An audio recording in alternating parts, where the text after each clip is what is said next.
ओम राधाई स्वाहा। श्री राधा रानी सरकार की जय हो, जय जयकार हो। उनके श्री कृष्ण जी की जय हो, जय जयकार हो। उनके अष्टसखी मंडल की जय हो, जय जयकार हो। उनके सकल जूत की जय हो, जय जयकार हो। उनके सकल दरबार की जय हो, जय जयकार हो। उनके सकल निज परिकर की जय हो, जय जयकार हो। ओम राधाई स्वाहा। देखो भैया, राधा रानी सरकार की असीम कृपा है हम सब पे। उन्होंने अपने कृपा के फलस्वरूप हमें उनके द्वारा लिखित ये जो ग्रंथ है राधा जन, इसका हमको पांचवा भाग भी समापन करा दिया। अब आप बहुत बड़भागी जीव हो भाई कि आपने सारी राधा की शिक्षाएं समझ ली। सारा उनका गुप्त ज्ञान उन्होंने अपना हृदय का फाटक खोल के आपको बता दिया भैया। अब आज से, अभी हमने पिछले अध्याय के अंदर देखा कि भाई यात्रा पे हम निकल पड़े हैं, तो उस यात्रा में क्या क्या सावधानियां रखनी है, कौन कौन से हमारे सह यात्री होने चाहिए, सत्संग कुसंग, और हमने सारी बहुत विस्तृत चर्चा कर ली कल। आज से हम एक नया अध्याय चालू करवा रही हैं वो हमसे, तो अपन आज से एक नए अध्याय में प्रवेश कर रहे हैं।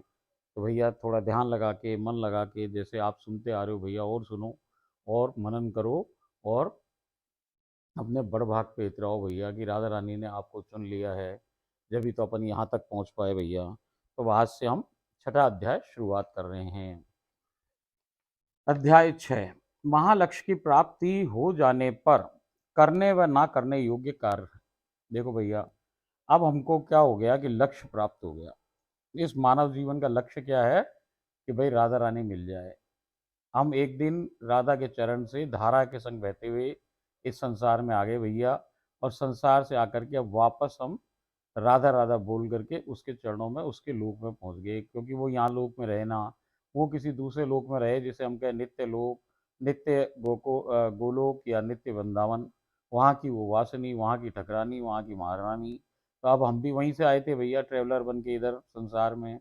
भूल गए, हमने हमारे संसार को ही देश मान लिया भैया। बस यही हमारी सबसे बड़ी मूर्खता और हमारी सबसे बड़ी बेवकूफ़ी हुई कि हम जिस देश में पैदा हुए, हमने सोचा भाई हम पैदा क्या हो रहे हैं कि इस पांच भौतिक शरीर को हमने अपने आप को मान लिया भाई।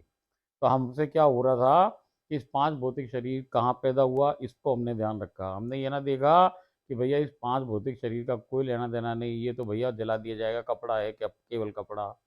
जो अंदर जिसने पहन रखा है ये कपड़ा, जो इसका मेन बॉडी है, जिसे हम कहें अंतिश चिंतित देह, जिसके अंदर दो चीज पड़ी हुई है, क्या, एक तो चित्त और एक विवेक भैया। अब वो तो वहां पहुंच गई। अब ये छाया जैसे यहाँ पड़ा हुआ है। तो ये तो भैया ट्रैवलिंग है। ये हमारी कंट्री क्या है कि यहाँ हम केवल पर्यटन के लिए आए।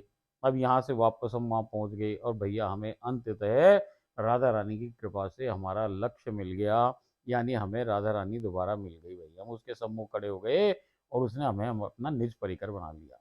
तो अब जब वहाँ पहुँच गए, तो अब हमें क्या करना चाहिए, क्या नहीं करना चाहिए, और हमें क्या क्या, किन बातों को बिल्कुल भी नहीं करना चाहिए और किन बातों को करना चाहिए, इसके बारे में आज अपन चर्चा करने के लिए यहाँ बैठे हुए हैं।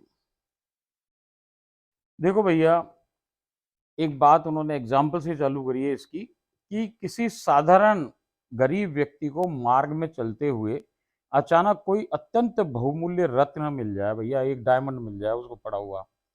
अब उसको कोई ज्ञान ही ना कि ये डायमंड है क्या है, कि ये भाई हीरा है कि रत्न है कि बहुमूल्य है कि नहीं है। ना तो उसको उसकी प्राइस का पता, ना वो जानता कि भैया क्या उसके लिए, जो जैसे दूसरे पत्थर, ऐसा पत्थर ये भी बस थोड़ा सा चमकीला है भैया।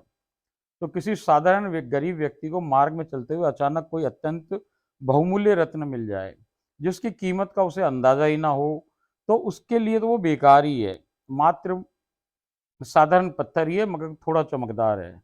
परंतु यदि वहां से गुजरता हुआ उसी समय कोई आदमी आए जो भैया जोरी हो, यदि उसके हाथ में वो रत्न को देख ले, और वो उसे उसके मूल्य के बारे में बतलाए, तब वो व्यर्थ पत्थर ही उसकी बाकी बची सारी जिंदगी को ऐश्वर्य से पूर्ण करने की सामर्थ्य रखता है भैया। जैसे कि भाई जंगल में जा रहा था वो आदमी गरीब, एक अचानक पत्थर मिला, वो था डायमंड। उसे पता ना होश ही ना, वो तो भैया उसको खबर ही ना कोई बात की। इतने में वहीं से जाता हुआ एक पथिक और मिल गया, जो कि था भाई जोहरी। और उसने हाथ में उसके पत्थर देख लिया। वो बोला, अरे ये तो तेरे पास क्या है मालूम तेरे को, तेरे पास डायमंड है, और ये इतने इतने इतने इतने इतने लाखों रुपए का भैया। तो वो आदमी को जब ज्ञान बताएगा कि भाई ये देख इतनी बहुमूल्य चीज तेरे को मिल गई, अब जो बाकी की तेरी सारी जिंदगानी है वो इसके पैसे से निकल जाएगी। बिल्कुल इसी प्रकार जीव को इस जीवन रूपी यात्रा में अनायास ही कई बार अवतारी कृष्ण प्राप्त हो जाते हैं, परंतु इस माया से परिपूर्ण संसार में, इस जो माया का जंगल है, इस जंगल में वो इस बहुमूल्य उपलब्धि को समझ ही नहीं पाता है। जैसे आपको पिछले अध्याय में बताया गया कि भैया जीव घर में विराजित अर्चा अवतारी कृष्ण विग्रह को सत्य में कृष्ण प्राप्ति मानता ही नहीं है। जैसे पिछले अध्याय में अपन ने भाई बड़ी विस्तृत चर्चा करी कि जो घर में आपके ठाकुर बैठा भैया उसकी तो कोई आप वक़्त ही नहीं रखते हो, उससे तो आपका कोई मतलब नहीं, वो तो भैया ऐसे ही बैठा हुआ है। आप तो सोचोगे ये तो मूर्ति है भाई बिठा दी गई हमारे पे, मगर भगवान कहाँ है भाई? भगवान तो धाम के मंदिरों में है, वो वहाँ विराजे, हमारे घर में कोई जो बैठा वो भगवान ना वो ठाकुर थोड़ी है। भैया ये सारी अपन ने कल चर्चा करी, तो वही ये बात कर रहे हैं कि भैया अनायास ही आपको ये हीरा प्राप्त हो गया, बहुमूल्य रत्न प्राप्त हो गया, जिसका कोई मोल नहीं भाई। इतना बढ़िया, इतनी अच्छी चीज़ ज़िंदगी की आपको मिल गई कि जिसने आपको लक्ष्य की प्राप्ति करा दी, मगर भैया आप मानने को तैयार ही नहीं। आपका दिमाग उद्यमी, तो भैया कैसे माने कि ये कृष्ण मिल गया? कृष्ण तो भाई उनके पास है कि जिनके मंदिरों में लाखों की भीड़ लगी पड़ी, भाई हमारे घर का कोई ठाकुर ठाकुर थोड़ी है। तो भैया जैसे आप श्रद्धा रखोगे, जैसी विश्वास रखोगे, वैसा ही वो फलीभूत होगा। तो वो यही सारी बात बता रही हैं कि बिल्कुल इसी प्रकार जीव को इस जीवन रूपी यात्रा में अनायास ही कई बार अवतारी कृष्ण प्राप्त हो जाते हैं सहज में ही, परंतु इस माया से परिपूर्ण संसार में वो इस बहुमूल्य उपलब्धि को समझ ही नहीं पाता है। जैसे आपको पिछले अध्याय में बताया था कि जीव के घर में विराजित अर्चा अवतारी कृष्ण विग्रह विग्रह को सत्य में कृष्ण प्राप्ति मानता ही नहीं है, और जीवन भर न जाने कौन से कृष्ण को खोजता रहता है।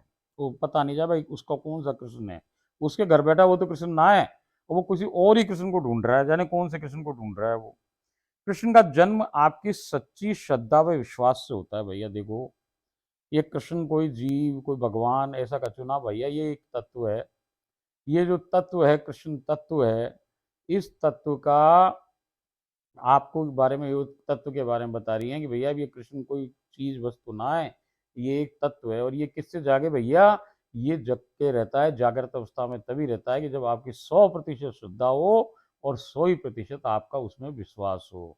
तो विश्वास और श्रद्धा कृष्ण को सदैव जागृत रखती है, और विश्वास और श्रद्धा ना भैया तो कृष्ण सोता सोता ही रहे, फिर भाई वो जागृत में ना रहे, चाहे उसमें बैठा है बेचारा, मगर वो जगे ना, वो सोता ही रहे अपनी राधा रानी के संग मस्त रहता है। फिर वो उसको जीव की परवाह नहीं, क्योंकि जीव को उसकी परवाह नहीं। जीव परवाह करे तो भैया जीव करे 10%, वो करे 100%। अब जब जीव परवाह ही ना करे तो वो भी परवाह ना करता फिर जीव की। कृष्ण का जन्म आपकी सच्ची श्रद्धा व विश्वास से होता है। कृष्ण कोई जीव ना होकर मात्र एक भावी है, एक तत्वी है। कभी कभी तो बड़भागी जीव दुर्लभतम श्री राधा रानी सरकार, जो कि अमूल्य रत्नों का भंडार है, कभी कभी स्वामिनी जी की कृपा से प्राप्त कर लेता। उन्हीं की कृपा से भैया कभी कभी वो भंडार ही मिल जावे, कभी कभी वो खजाना मिल जाए किसी को, जिसे हम कहें राधा रानी सरकार, वो भी प्राप्त हो जाए कई बार तो लोगों को, साधारण जिसको पता नहीं कि भैया हमें प्राप्त भी हो गई। तो वो ये कह रही है कभी कभी स्वामिनी जी की कृपा से, यानी मेरी कृपा से, वो मेरे को ही प्राप्त कर लेता है, परंतु यहाँ भी वो उन्हें प्राप्त करने के बाद भी समझता ही नहीं कि उसे अनमोल खजाना प्राप्त हो गया है भाई। और साधारण संसारी जीवों जैसे ही सारी देवी देवताओं साधन व्रत त्योहार में फंसा भटकता रहता है। ऐसा इसलिए होता है कि जीव को अपनी अनोखी उपलब्धियों की जानकारी ही नहीं हो पाती है। घर में विराजित राधा कृष्ण जीव की मूर्खता पर हंसते रहते हैं और दुखी भी होते रहते हैं। भैया वो जो ठाकुर तुम्हारे घर बैठा ना, वो तुमको गालियां बके भाई। वो क्या है, बेचारा हंसता है कि देखो कितना मूर्ख जीव है कि एक भगवान को बिठा रखा है इसने घर में, और ये अभी भी सारे देवी देवता ये व्रत और त्योहार जाने किस फकुनों में संसार के नियम में बंधा पड़ा है। इसको पता ना कि भैया भगवान इसको प्राप्त है, तो अभी ये इसका घर ना होकर के ये तो भैया नित्य निकुंज और नित्य वृंदावनी है भैया, ये थोड़ी है। अब कृष्ण कहाँ रहे? महल में रहे, अपने महलों में रहे, तो ये घर उसका महल हो गया, मगर वो माने ना इस बात को। वो तो भैया जबरदस्ती देवताओं की पूजा करें, सबकी पूजा करें, क्यों? क्योंकि भैया संसार कर रहा है, तो वो संसार से ऊपर उठने को तैयार ना हो रहे। वो कह रहे कि भैया जो संसार करे हम करें, जाने कौन देवी देवता नाराज हो जाए हमसे। कि भैया इस मूर्खता से, वो आपकी मूर्खता पे वो हंसता रहता है और मन ही मन दुखी भी होता रहता है कि जीव का भाग्य का मैं क्या करूं, इसको कब समझ आएगी। तो भैया घर में विराजित राधा कृष्ण जीव की मूर्खता पर हंसते रहते हैं और दुखी भी होते रहते हैं। ये ऐसा ही है जैसे अपने को प्राप्त बहुमूल्य रत्न होने के बावजूद उसकी कीमत न जानने के कारण उसे साधारण पत्थर मानकर उस पर ध्यान ही नहीं देते हैं और वो ज्वेलरी की दुकानों में भटकता रहता है। भैया आपके घर तो पड़ा डायमंड और आप क्या जा रहे हो, सोने की जंजीरें और सोने की चूड़ियां लेने कहाँ जा रहे हो कि भैया ज्वेलरियों की दुकानों पे भटक रहे हो। ज्वेलरी की दुकानों पे भटकने से कछु ना हो भैया, खजाना तुम्हारे पास है। जब खजाना प्राप्त हो गया तब कौन सी ज्वेलरी की दुकानों में जाने की जरूरत। अब तो भैया लोग ज्वेलर भी आपके पास से ज्वेलरी ले जाए जब आपके पास खजाना है तो भाई। तो वो ये बता रहे हैं कीमत ना जानने के कारण उसे साधन पत्थर मानकर उस पर ध्यान ही नहीं देता और वो ज्वेलरी की दुकानों में भटकता रहता है, चाहे वो नकली या मिलावटी सोना या रत्नी बेच रहा हो, परंतु वहां से की गई दुकानदारी पर उसे पूरा विश्वास है। फिर एक दिवस स्वामिनी जी उसे पूरे सदगुरु व जूत प्रमुख सहचुरी यानी जौहरी के संपर्क में लाते हैं और वो उसे सत्य समझाती है। तो विडंबना तो यह है कि कुछ जीव तो उस सदगुरु या प्रमुख सहचरी यानी कि जो जौहरी है उसकी बात को भी मानने को तैयार ही ना है भाई। वो कहीं ये भी झूठ बोल रहा है। वो तो भगवान को तो पहले झूठ मान लिया उन्होंने कि भाई ये जो बैठी मूर्ति है भगवान है ना।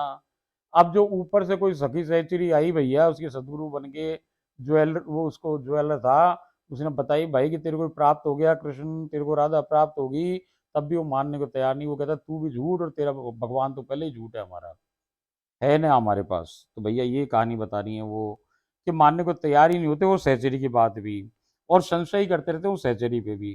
क्योंकि लोगों को तो चीज सहज में जो मिल जाए ना भैया तो यकीन ही नहीं होता। वो सोचते भाई इतने बड़े बड़े संत महात्मा करोड़ों करोड़ों अरबों जन्मों तक जाने क्या क्या तपस्या की नहीं, क्या क्या प्रयास किए, और लोग जाने भक्ति में क्या क्या कर रहे हैं भैया, किसने क्या किया किसने क्या किया, तब भगवान मिला। हमने तो कछु किया ही नहीं तो हमें कैसे मिल जाएगा। तो वो कह रहे सहज में ही प्राप्त हो गया ना कोई चीज। भैया दुर्लभ वस्तु जब सहज में प्राप्त हो जाए ना तो उसकी कीमत ही घट जाए। यही बात हो रही है यहाँ भी कि एक परम दुर्लभ दुर्लभतम वस्तु उसके हाथ में है मगर वो मानने को तैयार ना हो रहा। यदि आपके घर कृष्ण राधा कृष्ण या श्री कृष्ण राधा कृष्ण मैं सखियों के किसी भी रूप में विराजित हैं तो समझ लीजिए कि वो आपको प्राप्ति हैं। अब आपको और पाना नहीं है, और कुछ पाना थोड़ी अब, क्योंकि अब तो है, बल्कि सब कुछ छोड़ छाड़ कर उनके हृदय से भरपूर श्रद्धा 100% श्रद्धा व विश्वास से पुरजोर सेवा में लग जाओ भाई। भक्ति हो गई भाई, पूरी हुई भक्ति, भक्ति सब पूरी हो गए। वो संसार के नियम थे, अब संसार में थोड़ी दूसरे देश में हो। अब दूसरे देश का नियम क्या कि वो मालिक और आप नौकरानी, और नौकरानी का काम क्या कि मालकिन की करो अब सेवा। मालिक मालकिन की सेवा करना ही काम रह गया अब यहाँ। तो वो यही बता रही हैं कि भैया पुरजोर तरीके से सेवा में लग जाना चाहिए। अवतारी कृष्ण और अवतारी राधा कृष्ण की प्राप्ति तक, अर्थात कृष्ण सीधे हाथ की ओर और अवतारी राधा उल्टे हाथ की ओर विराजित है। यानी ये वाली जो कहानी आपको बताई ना कि भैया आराधिका और आराधिता, आराधिता, आराधिता और आराधिका। आराधिका मीन्स कि अब यहाँ राधा रानी सखी सहचरी के रूप में ही है और कृष्ण भगवान यहाँ पे प्रमुख है अवतार लीला में। और इनसे विपत उल्टी स्थिति क्या है कि भैया वहां पे क्या है वो आराधिता है, वहां कृष्ण उनको भजे, कृष्ण की गुरु राधा। तो भैया वहां की कहानी में क्या है, वहां ठकरानी का देश, वहां का ठकरानी का राज चले भैया। वहां कृष्ण कौन, वहां कृष्ण भी गौण, और कौन नहीं गौण। और वो भी उनकी क्या हुआ कि उनके बाएं हाथ पे विराजे भैया, दाएं हाथ पे तो करतार और भरतार राधा रानी विराजे, और नीचे भैया करतार भरतार कन्हैया बना हुआ, ठाकुर बना हुआ भैया, वो सीधे हाथ विराजे। तो यही बात बता रही हैं वो कि भैया अवतारी कृष्ण और अवतारी राधा कृष्ण की प्राप्ति तक, अर्थात कृष्ण सीधे हाथ की ओर और अवतारी राधा उल्टे हाथ की ओर विराजित हैं, तो भगवान और आप भक्त, तब वो भगवान है कृष्ण और आप भक्त हैं। परंतु सीधे हाथ की ओर श्री राधारानी सरकार व उनके बाएं हाथ की ओर उनके कृष्ण व साथ में आठों सखियों के विराजित होते ही वो स्थान स्वतः ही अनायासी नित्य गोलोक या नित्य निकुंज बन जाए, नित्य वृंदावन बन जाए। ये अटल व परम सत्य है। बहुत से ऐसे भी लोगों को हम जानते हैं जिनके घर स्वामिनी जू उनके श्री कृष्ण व सखियों गोलोक वाली स्थिति में विराजमान है, अर्थात कि राधा दाएं हाथ विराजी हुई है और कृष्ण बाएं हाथ विराजे और सखियां भी विराजी हुई हैं भैया। ऐसे कर उनको भी हम जाने, और वहां हो क्या रहा है वो भी देखो आप। जिनके घर स्वामिनी जी उनके श्री कृष्ण व सखियां गोलोक वाली स्थिति में विराजमान है, परंतु फिर भी वो देवी देवताओं के भय के कारण उन्हें अपने मंदिर में निकुंज में ही विराजी रखते हैं। इस सत्य को जानते ही नहीं या मानते ही नहीं कि देवी देवताओं का प्रवेश नित्य निकुंज में संभव ही नहीं है। नित्य गोलोक में और इसके आपके वृंदावन में और नित्य निकुंज में भैया देवी देवता का प्रवेश ना, त्रिदेव मतलब कि महाविष्णु महाब्रह्मा और महाशिव को प्रवेश ना भैया, तो ये देवी देवताओं की क्या बिसात। इस सत्य को जानते ही नहीं या मानते ही नहीं कि देवी देवताओं का प्रवेश नित्य निकुंज या नित्य गोलोक या नित्य वृंदावन में संभव ही नहीं है। वो लोग अनेकानेक बार अवतारी सखियों के गांव जाकर दर्शन भी कर चुके भैया, माथा टेक टेक के वो वीजा भी लगवा लाए सखियों से अनेकों बार, सखियों के गांव जाकर दर्शन भी कर चुके हैं, परंतु फिर भी देवी देवताओं के मोह का अंत ही नहीं कर पाते। अभी भी सभी देवी देवताओं के व्रत त्योहार वे उपवास कर रहे हैं। आपके लिए कह रहा हूं मैं, समझ लेना। वो लोग अनेकानेक बार देखो भैया हम जाने भूतों को ऐसे, इसलिए हंसी आ गई मुझे कि कुछ लोग हम ऐसे ही बात जाने भी और फिर भी ना माने हमारी, तो भैया मान जाओ, अभी भी मान जाओ। नाम ना लूं। इस सत्य को जानते ही नहीं या मानते ही नहीं कि देवी देवताओं का प्रवेश निकुंज में संभव ही नहीं है। वो लोग अनेकानेक बार अवतारी सखियों के गांव जाकर दर्शन भी कर चुके हैं, परंतु फिर भी देवी देवताओं के मोह का अंत ही नहीं कर पाते। अभी भी सभी देवी देवताओं के व्रत त्योहार वे उपवास कर रहे हैं। फिर सोचिए कि उन्हें गोलोक धाम वाले श्री राधा कृष्ण प्राप्त होते हुए भी कैसे प्राप्त होंगे। इस प्रकार अमूल्य उपलब्धि को ना समझी में वो खो देते हैं। अरे भाई, ये देवी देवता तो अनेक बार राक्षसों से ही हार जावे हैं, फिर सबको बनाने वाली शक्ति वो भगवान जो इनके भी आराध्य के भी आराध्य हैं, उनके सामने इनकी क्या बात चलने वाली है। ये कैसे परम शक्ति वो भगवान के शरणागत से नाराज हो सकते भैया। जब आपके राधा का ठप्पो लग गयो, कृष्ण को ठप्पो लग गयो भैया, चरणन को यहाँ पे ठप्पा जो लग गया माथे पे भैया, तो वो देवी देवता देख के दूर भाग जाए डरप के ही कि भैया ये तो हमारे आराध्य के भी आराध्य का हमारा उसका आदमी है। तो भैया वो तो खुद डर पे हैं आपसे, आपसे दूर रास्ता खाली करते हुए चलते हैं वो आपके आगे के आगे। तो भैया उनके सामने इनकी बात क्या चलने वाली है, कैसे परम शक्ति भगवान के शरणागत से नाराज हो सकते हैं। बिल्कुल निश्चित रहिए और अभी भी समझ जाइए भैया, और इस जन्म का मानव जीवन भी बर्बाद मत करिए। जैसे पिछले अध्याय में बताया कि श्री राधानी सरकार ने जब आपको गोलोक बुला ही लिया है, यहाँ तो अनन्यता इस कोटि की चाहिए कि भैया अब कृष्ण को भी गौण करना पड़ेगा, कृष्ण को भी विसारना पड़ेगा। उनसे सीधा संपर्क, इसका अर्थ यह है कि उनसे सीधा संपर्क यहाँ हो नहीं सकता, और वो लोग अभी तक देवी देवताओं व त्रिदेवों में ही उलझे हुए हैं भैया। यहाँ तो कृष्ण तक को छोड़ने की बात आ गई, और वो देवी देवता ना छूट रहे उनसे भैया भी।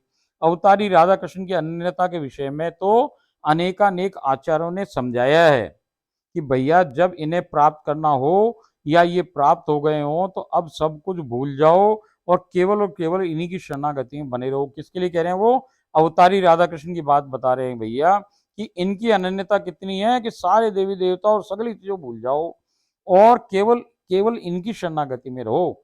परंतु गोलोक की महारानी, अब ध्यान अंडरलाइन करो, एक संत की बात बता रहा हूं मैं आपको, परंतु गोलोक की महारानी श्री राधा रानी सरकार तो इनसे भी एक कदम आगे की अनन्यता पर मोहित होते ही हैं, वरना वो होती ही नहीं मोहित।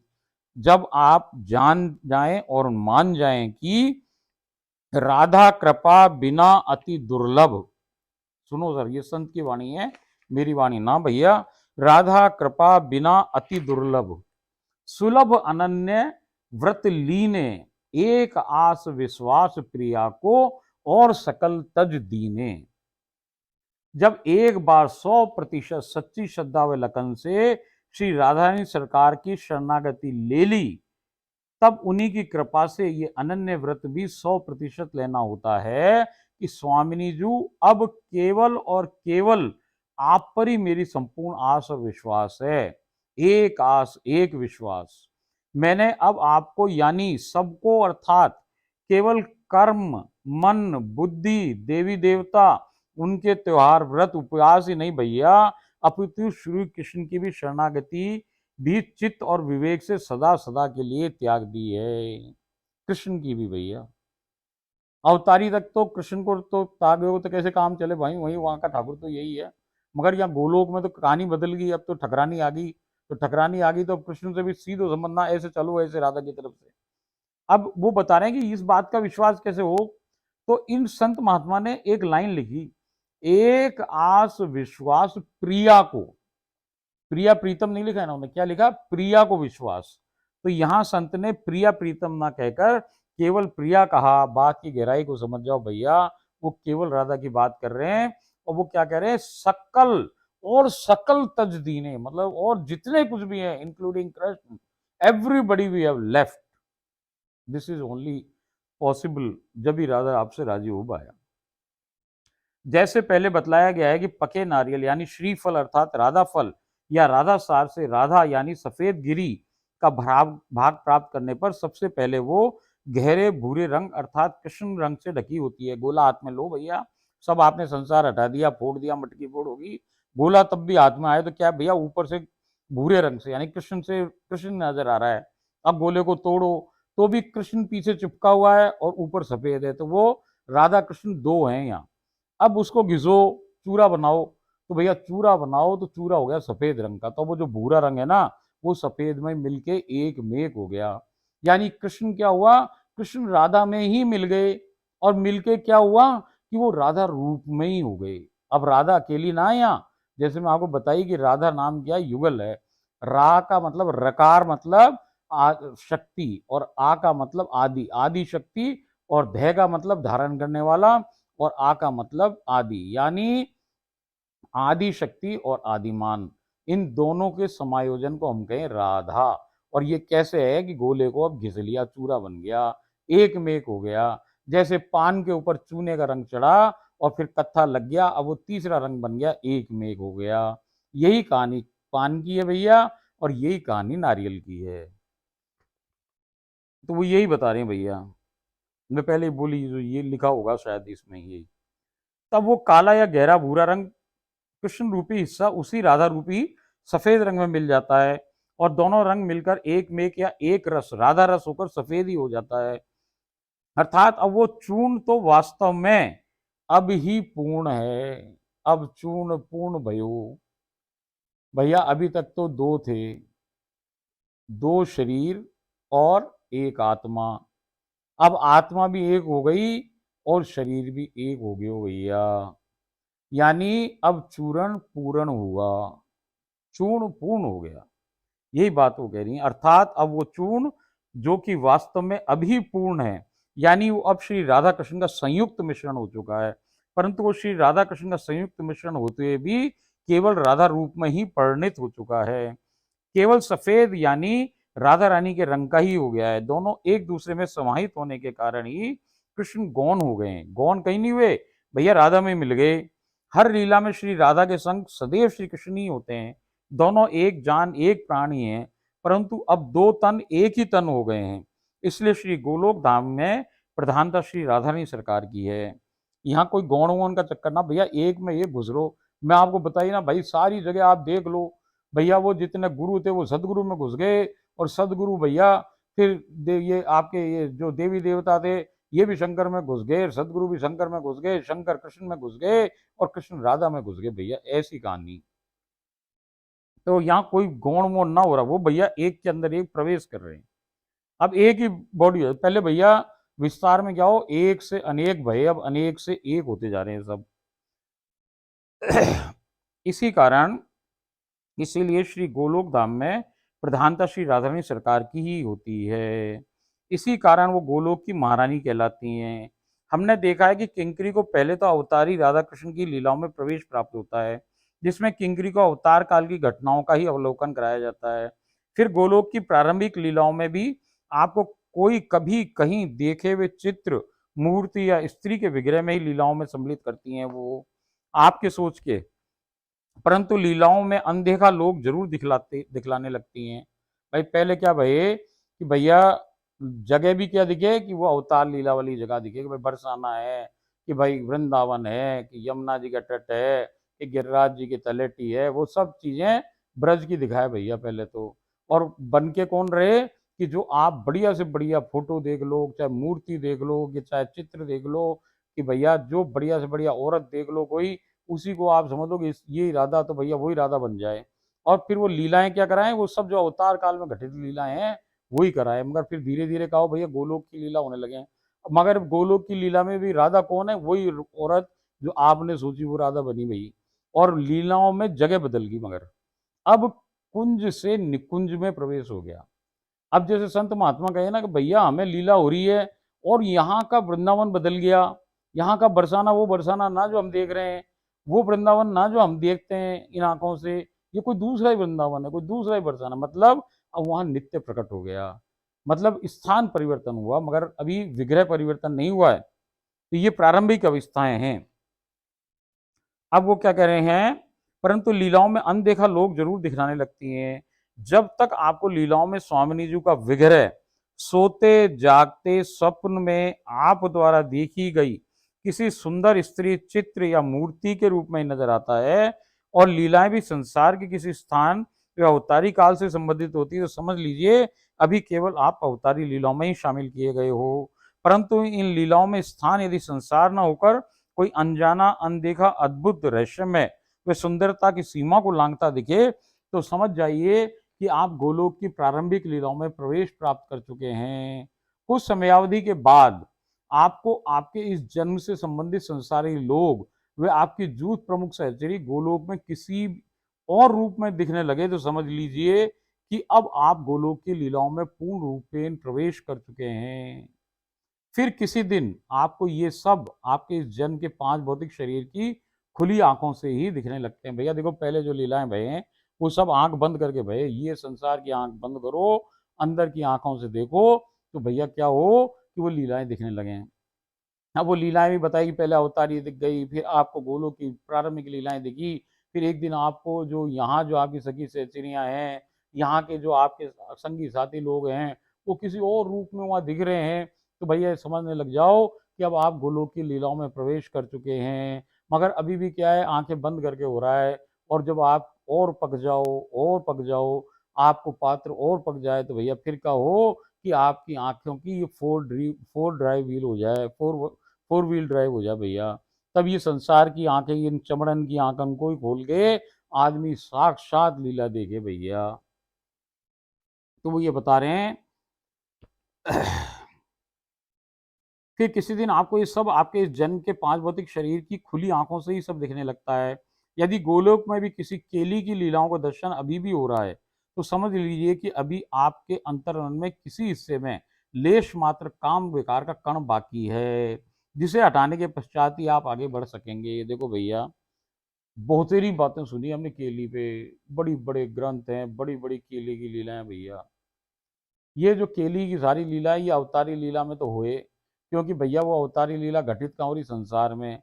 और संसार में तो काम क्रोध लोभ मोह माया मत्सर ईर्ष्या सब है।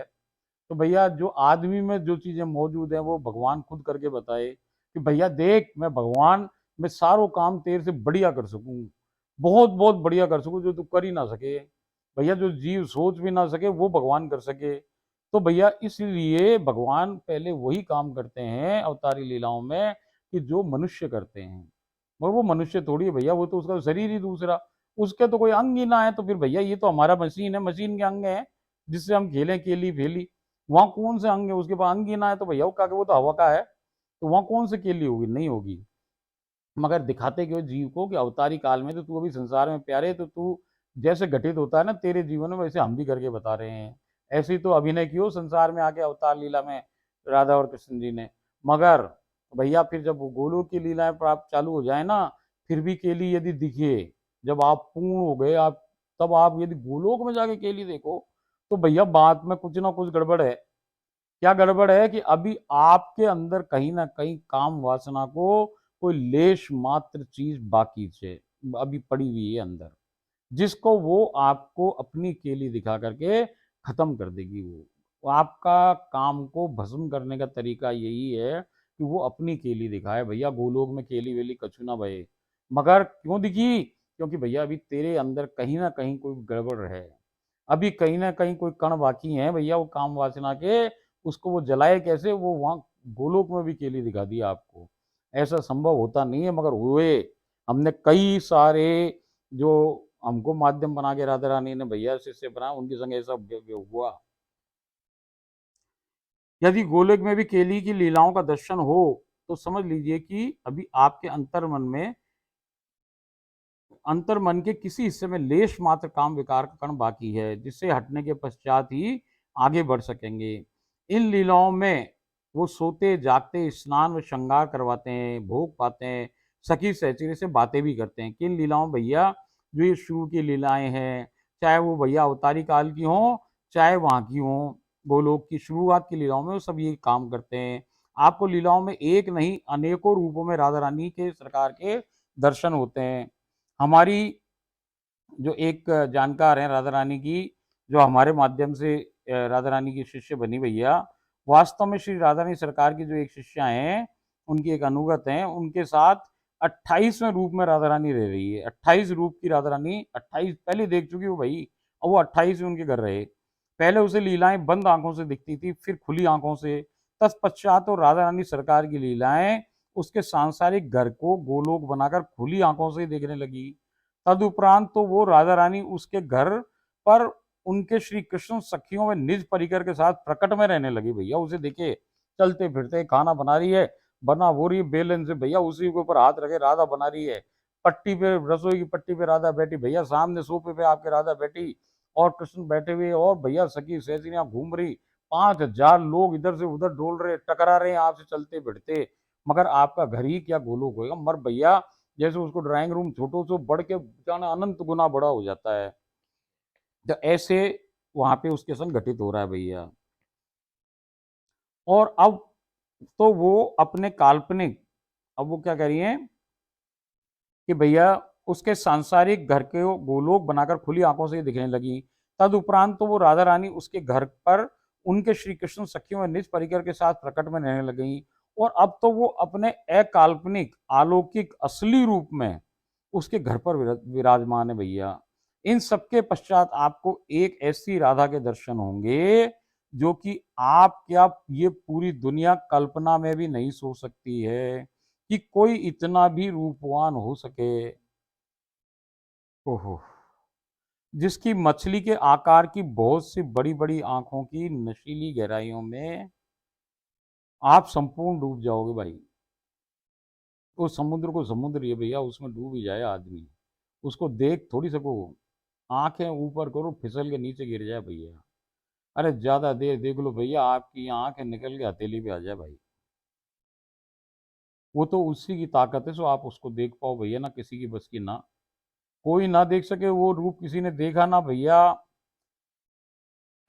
जिसकी मछली के आकार की बहुत सी बड़ी बड़ी आंखों की नशीली गहराई में आप संपूर्ण डूब जाओगे, सम्मोहित हो जाओगे। प्रेमाशुओं की धारा रुकेगी ही नहीं। उस रूप को सोचना, समझना या समझ पाना किसी जीव के बस की बात है ही नहीं। ये तो गूंगे के गुड़ जैसी स्थिति है भैया, कि भैया गूंगे गुड़ खिलाओ, पूछो गुड़ कैसा है, तो वो कैसे बताए भाई? ये बतलाने में समझाने की हद से अनंत कोटि कोसों परे की बात है भैया। जीव के सामर्थ्य से बिल्कुल परे की बात है, वो ना बता सके कि उसने देखा क्या। कोई कैसे बता पाएगा जो कुछ देखा ही नहीं, जिसके लिए शब्द ही नहीं बने हमारे डिक्शनरियों में, जिसको कोई वर्णन करने का तरीका ही ना, हम वो रंग ना जाने, हम वो चीज ही ना जाने भैया। किस चीज से तुलना करें? तुलना करने लायक चीज तो होगी ही, कोई भाई दूसरी हो। वो कोई दो चीज है ना, वो तो एक ही है। तो एक की तुलना एक और किससे करोगे आप? मान लीजिए एक ही वस्तु उपलब्ध है आपके पास, अब आपको बताना है कि ये कैसी लगे। अब वो चीज न तो आपने पहले कभी देखी, न आप जिसको बता रहे हो उसने कभी देखी। तो भैया फिर उसकी न तो कोई तुलना कर सको, न बता सको। भैया बड़ी बड़ी बड़ी विकट स्थिति है, बहुत बड़ी विकट स्थिति है भैया। कि जैसे कोई एक समुद्र का मेंढक आकर के कुएं में पड़ जाए, और वहां पहले से एक मेंढक है कुएं का भैया। अब वो जो कुएं का मेंढक है वो पूछे, भाई तुम कहाँ रहते हो? बोले हम समुद्र में रहते हैं। तो बोले समुद्र क्या होता है? और बोले बहुत बड़ा होता है। बोले इस कुएं से भी बड़ा है? बोले हाँ कुएं, अरे कुएं से बहुत बड़ा है। उसने भैया 10-20 चक्कर लगा डाले कुएं के। बोले इतना बड़ा होगा यार तेरा समुद्र? अरे बोले भैया इतना बड़ा ना, बहुत बड़ा है। उसने भाई 2-4 घंटे चक्कर लगाए। बोले इतना बड़ा होगा, बस इससे बड़ा तो हो ही नहीं सके कुछ चीज। अरे बोले भैया तू जिंदगी क्या, तेरे करोड़ों अरबों खरबों जन्मों तक चक्कर लगाता डोले भैया, तब भी संसार की पार, समुद्र की पार ना पा सके। अब आप बताओ, उस कुएं के मेंढक को, कूप मंडूक को, जिसने कभी भी देखा ही नहीं कि सागर क्या हो सकता है, और वो बेचारा जो उसने देखा है सागर, जो सागर से आया है, उसको यहाँ कोई चीज ऐसी दिख ही नहीं रही कि जो बताए कि भाई सागर कितना बड़ा है। ऐसी की ऐसी स्थिति है भाई, कि वो राधा को, रूप को कोई देख के बताए कैसे? अरे भाई, जो चीज आप देखी हो वही तो बताओगे भाई, उसकी आंखें। अब यहाँ आपने आंखें देखी कैसी भैया? केवल इन औरतों की आंखें देख लो भैया, दुनिया की सारी औरतों की सुंदरता को मिला लो, और उस उन सब की से भी बेस्ट आंख बना लो भैया, तो भी वो आंख कैसे बन जाएगी बताओ? वो आंख उसके करोड़वें करोड़वें करोड़वें हिस्से जैसी भी नहीं बन सकती। पूरे ये सारे जितना उपलब्ध सुंदरता है ना, उसको जोड़ ली जाए भैया, तो भी वो उसके करोड़ों, क्या अनंत अनंत करोड़ों गुना से भी भैया उसके पार पाना मुश्किल। उसको कोई नहीं देख सके, उसको कोई समझ नहीं सकता, कोई समझा नहीं सकता भैया। वो न तो आंख बताई जा सके, न रूप बताया जा सके, वो तो केवल अनुभव को विषय। भाई आप देखो जब मानो, मैं आपको कैसे बताऊं और वो हमको कैसे बताए भाई? बड़ी मुश्किल स्थिति है कि जो चीज हमने देखी ना, उसका बयान कर ना सके भाई। कोई चीज उपलब्ध ना कि हम आपको बता पाए कि वो कैसी दिखे। ये मछली बछली की आंख, ये सब केवल बचकानी बातें भाई। कौन सी मछली हो जो राजा रानी की आंख जैसी हो सके भाई? कोई ना हो सके भाई। राधा रानी की आंखें नहीं है वो समुंदर है, समुंदर भैया। उसमें कोई डूब जाए ना, कन्हैया डूब तो फिर भैया, उसमें अपनी नव नैया को लेके घूम तो फिर, उसको ही पार ना पड़ रही कि ये कौन है, ये कैसी सुंदरता है भैया।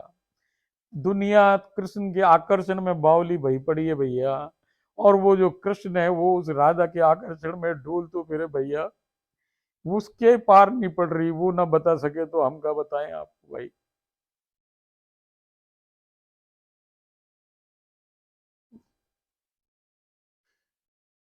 कोई ना बता सके भाई। खुद खुद महसूस करो, ये सब प्रयास कर लो भैया, एक दिन वो आपके सम्मुख खड़ी हो जाए। ये जो मैं बताई, ये एक साधारण औरत की बात बता रहा हूं, जो कि एक गृहस्थ है, बिल्कुल सामान्य स्त्री है भाई, जिसने कभी जिंदगी में भक्ति ना करी, कुछ ना करी भैया। उसको 5 महीने में ये सारी कहानी हो गई उसके संग। और भैया जाने पिछले जन्मों में वो क्या करके आई, कैसी बड़भागी, कि उसके संग ऐसा ऐसा घटित हो रहा है भाई, मैं आपको बता नहीं सकूं। उसके ऊपर 3 ग्रंथ लिखे हुए, उसकी लीलाओं पे, उस पे तो क्या लिखेंगे। उनके उसके ने जो लीलाएं देखी राधा कृष्ण जी की भैया, गोलोक की, उस पे 3-3 ग्रंथ हैं। उन ग्रंथों को आप पढ़ो, आप उनकी लीलाओं को देखो, तब बात समझ में आए भैया कि ये क्या है, कौन सी दुनिया है, कैसा देश है। वो अजब देश है, अजब दुनिया है भैया, जिसका कोई बखान ना कर सके, कोई बता ना सके, जब तक उसमें कोई जाके आया ना हो भाई। और जाके आके भी बताए कैसे? क्योंकि बतलाएंगे क्या? हम किस चीज से बतलाएं? उसका कोई तुलना भाई, कोई चीज कोई वैसी उपलब्ध हो, उसके आसपास भी हो तो हम बताएं, वैसी आसपास भी ना, तो क्या बताएं भाई? ओम राधाई स्वाहा। ये तो गूंगे का गुड़ जैसी स्थिति है। ये बतलाने और समझाने की हद से अनंत कोटि कोसों परे की बात है भैया, जीव के सामर्थ्य से बिल्कुल परे। ये तो आप केवल और केवल अनुभव ही कर सकते हो। इस रूप में युगल ना तो स्नान करता है, ना ही श्रृंगार करवाता है, ना ही भोग पाता है, ना ही सोता है, ना जागता है, कोई लीला भी नहीं करता भैया। वो केवल एक दूसरे को देखते रहे हैं, एक दूसरे को देख रहे हैं बस। उस एक दूसरे को देखने की लीला को देखने भर से जीव के भैया प्राण पखेरु उड़ने को तैयार है। वह कछू लीला ना हो रही भाई, वो उसकी आंख में देख रहा है, और वो उसकी आंख में देख रही है भैया, वो देखना ही इतना अजब गजब है कि ये बर्दाश्त नहीं हो, उस वो अंत चिंतित देह को फटने को तैयार हो जाए भाई। वो तो उसी के दम खम पे खड़ी देखी भाई। और ये जो उसमें उस देह में घटित हो ना, वो इस देह में भी घटित हो जो ये संसार पड़े, क्योंकि पड़ी तो इसी ये देह भी तो उसकी छाया है। तो ये देह भाई हम मरणासन हो जाए, मरने की स्थिति में आ जाए, फट के गिर जाए आदमी भाई, पलटी मार के गिर जाए भैया, उसको कछु सूझ नहीं रहे, उसका दिमाग हाथ पैर कछु काम करना सब बंद कर दे भाई, मरणासन हो जाए वो आदमी, तब जाके वो देख सके राधा के सामने वो स्थिति है भाई, वहां कछु ना घटित हो रहा। और ऐसा घटित हो रहा है कि भैया ये फव्वारे निकल रहे हैं आंसुओं के, वहां भैया आंसुओं की धार रुक ना रही। ऐसे पूरा रोमांच हो जाए कि भाई ये रोम है ना ऐसे खड़े हो जाए, जैसे कोई कांटे कांटे खड़े हो जाए ना भैया, बबूल के कांटे जैसे खड़े हो जाए, ऐसी स्थिति है वो।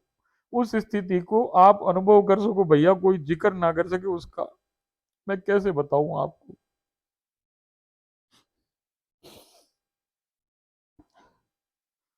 देखो भाई, वो सबकी सब कुछ चीजें याद आ जाए, वो सामने खड़ी पूरी, तो मैं बर्दाश्त कैसे करूं, मुझसे होए ना बर्दाश्त, रुको ही नहीं जाए भाई।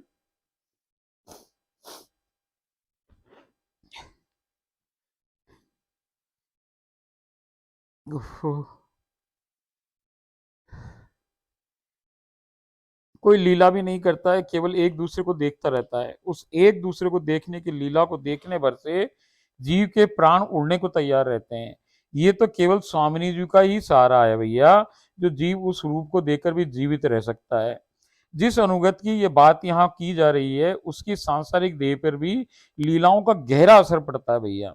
हमसे लगातार संबंध रहने के कारण उसे राधा रानी के द्वारा बतलाए उपचारों से अवगत कराकर कमजोरी को दूर कर शरीर को ठीक करने का प्रयास किया जाता रहता है। हर बार जब वो लीला में जाने क्या क्या हो जाए भैया, उसके घर वाले फोन करें कि ये मर गई कि जिंदा है, भैया बताओ क्या करें, बताओ क्या करें।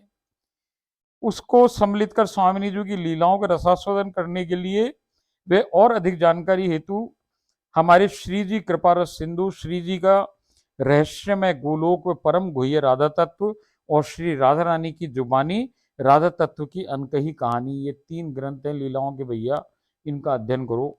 ये बाजार में ना मिल रहे भैया, आपको हमसे ही संपर्क करना पड़े सो हम आपको दे पाए। ओम राधा स्वाहा।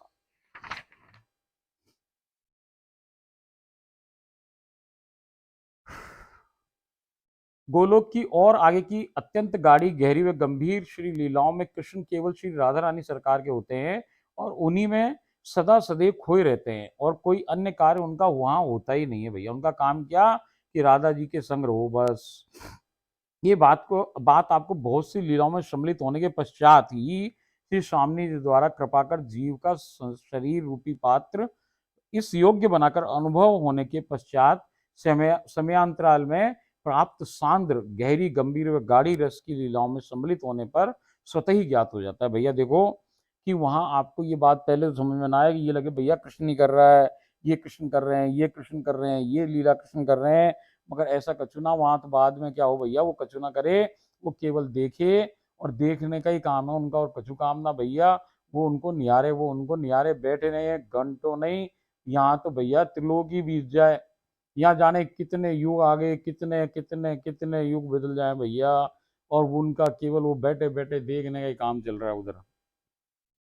तो वो ये बता रही हैं कि भैया ये सब बातें कैसे मालूम पड़ेंगी कि जब को भैया वो खुद ही आपको पात्र बनाती जाएं और अपने गाड़ी से गाड़ी लीलाओं में सम्मिलित करती जाएगी, तब ये सारी बातें आपको अपने आप समझ में आ जाएंगी। जब केवल एक विग्रह में ही, अब क्या होगा, आखिरी में क्या हो गया, इसके बाद की स्थिति और भी और ज्यादा बढ़ गई। जब केवल एक ही विग्रह में ही दायां अर्ध भाग राधा रूप में नजर आता है और बायां भाग श्री कृष्ण रूप में, तब दोनों एक ही विग्रह में इस 5 भौतिक शरीर की इन्हीं खुली आंखों से दिखने लगते हैं भैया। लास्ट क्या हो जाता है इसका, इसका और आगे जाके अंत में लीलाएं कितनी गाढ़ी हो गई देखो साहब, कि अब वो एक ही शरीर बन गया। अभी तो 2 दिख रहे हैं एक दूसरे को देख रहे हैं, अब तो शरीर ही एक हो गया कि दायां हिस्सा राधा बन गई और बायां हिस्सा भैया कृष्ण बन गए। अब वो एक शरीर में से ही आंखें एक दूसरे को देख रही है, वहां भी केवल देख ही रहे हैं एक दूसरे को, मगर शरीर दो ना हो गए, अब एक ही जुड़ गए, एक हो गए भाई। वो भी क्या है, वो सेचुरी खुली आंखों से देख सके भैया। अब वहां ना तो कोई सखियां हुए भैया, और ना ही कोई और होता है दूसरा, कोई लीला भी नहीं होती है, ना वो भोग पा रहे हैं, ना सो रहे हैं, ना स्नान कर रहे हैं, नहीं श्रृंगारित हो रहे हैं। वो तो केवल बने, एक बने, दोनों एक दूसरे को देखते रहते हैं, और दिव्यतम शरीर सदा मुस्कुराता रहता है। अंतरंग सखी और हम उस विग्रह को साक्षात अनुभव कर, यानी जब हम उनका हाथ पकड़े, या अब देखो साहब क्या हो उस समय, जब यदि आप उनका हाथ पकड़ लो उस समय, या वो हमारा हाथ पकड़ लें, तो 100% हाथ के आकार व कोमलता का पूर्ण रूप से सत्य अनुभव प्राप्त होता है। ऐसा लगे भाई कि जैसे किसी आदमी ने आपका हाथ पकड़ लिया, ऐसा कैसा अनुभव हो कि उनका हाथ पकड़ लो तो, या वो आपका पकड़ लें तो, वो जो शरीर एक बना हुआ है, तो उसको जब आपको छुए तो ऐसा लगे 100% कि भैया कोई साक्षात हमारा हाथ पकड़ रहा है, ऐसी स्थिति होए। तो 100% हाथ के आकार व कोमलता का पूर्ण रूप से सत्य अनुभव प्राप्त होता है।